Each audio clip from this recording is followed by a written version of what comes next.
इस्लामी लुटेरों से कहीं ज्यादा शातिर ब्रिटिश ने 200 साल तक भारतीयों को ही अपना एजेंट बनाकर भारत पर शासन किया। लुटेरों के इरादे तो समझ आती है, पर ये भारतीय कौन थे जिन्होंने अंग्रेजों का साथ दिया? उन लोगों ने ऐसा क्यों किया?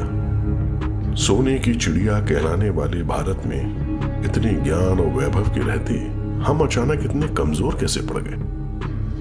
हम दूसरों से नहीं बल्कि अपनों से हारे। जो इतिहास हम सबको बताया गया है ये वो कहानी नहीं है। गांधी को पाठ्यक्रम से निकालने का मतलब यह है कि जो भारतीय जनता पार्टी के 18 करोड़ या 20 करोड़ कार्यकर्ता हैं, उनके बच्चे भी गांधी के बारे में नहीं जान पाए। ये देश की बात नहीं है।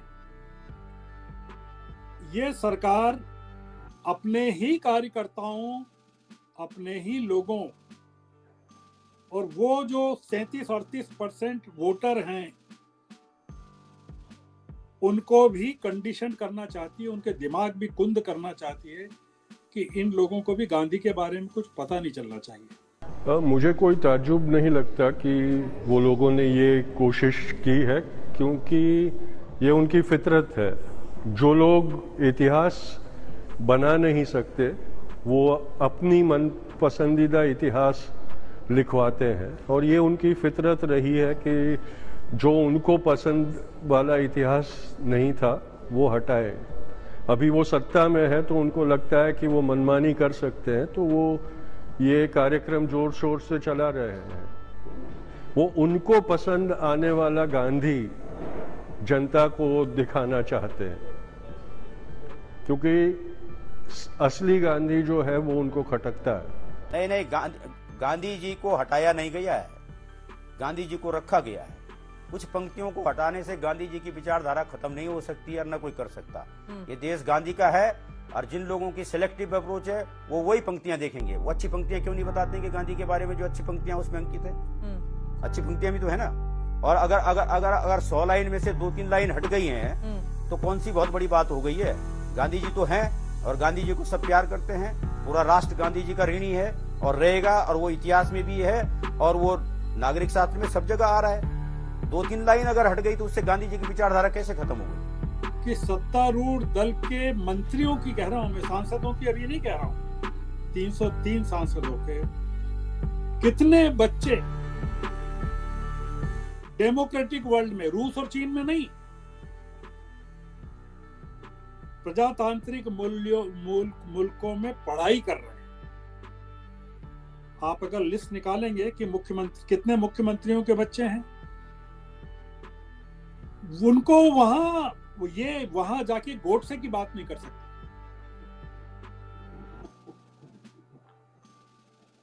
ये सावरकर की नहीं कर सकते, ये वहां गांधी का अपमान नहीं कर सकते, मार्टिन लूथर किंग का अपमान नहीं कर सकते। ये इन्हें इस सरकार के लिए या किसी भी सरकार के लिए शर्मनाक आंकड़ा हो सकता है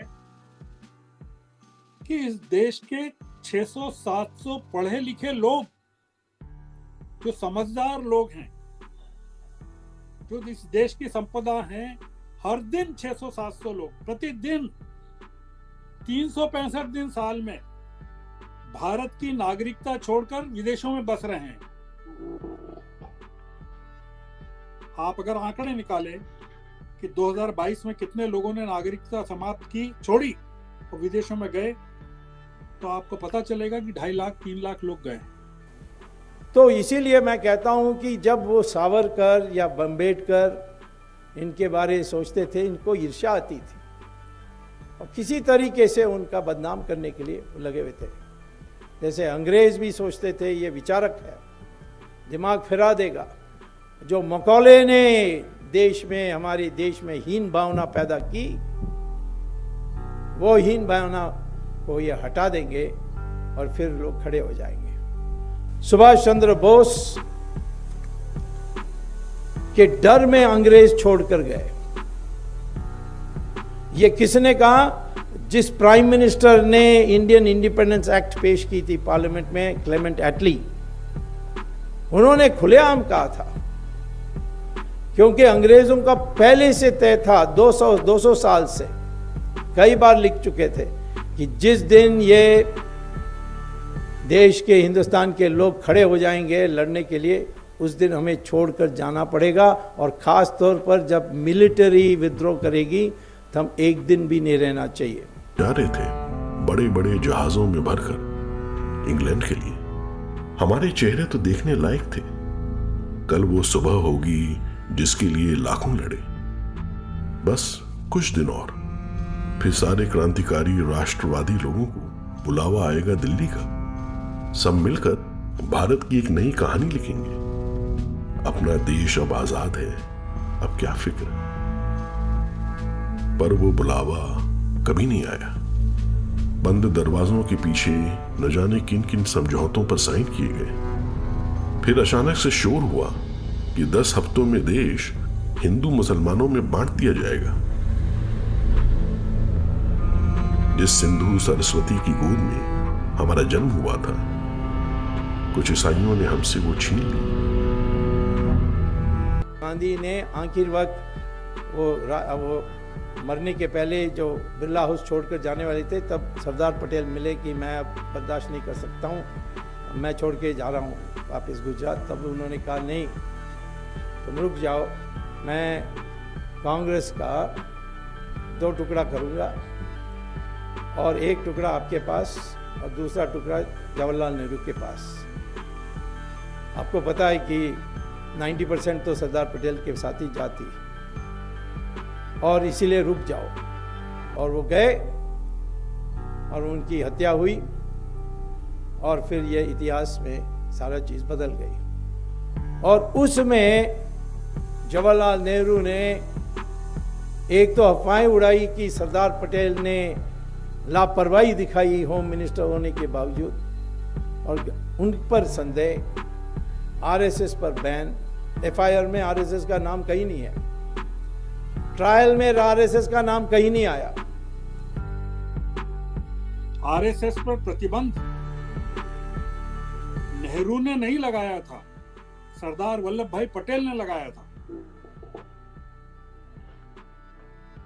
और आरएसएस ने लिख कर दिया था उस प्रतिबंध को हटाने के लिए कि हमें कल्चरल ऑर्गेनाइजेशन है, हम राजनीति में कभी प्रवेश नहीं करेंगे, न कभी भाग नहीं लेंगे। वो ऐतिहासिक दस्तावेज, और उन्हीं वल्लभ भाई पटेल की सबसे बड़ी मूर्ति गुजरात में लगाई गई है। संकट हमारी बहस से कभी कई गुना बड़ा है। तो इसलिए मैं ठीक है, हम लोगों को बात इसलिए करना चाहिए इस पर कि हम भी बात नहीं करेंगे तो हमारे जो कुछ श्रोता हैं, जो हमारी बात को सुन रहे हैं और जो हमारी बात को सुनकर कुछ चीजों को टटोलेंगे कि क्या सरदार वल्लभ भाई पटेल ने प्रतिबंध लगाया था, क्या ऐसा हुआ था, तो वो हो सकता है कि मल्टीप्लाई हो। इस सरकार को पढ़े लिखे लोगों की जरूरत ही नहीं है, क्योंकि लोग पढ़े लिखे यहां रहेंगे तो रोजगार मांगेंगे। इनको लोगों के हाथ में तलवारें, बंदूक और हथियार सौंपना है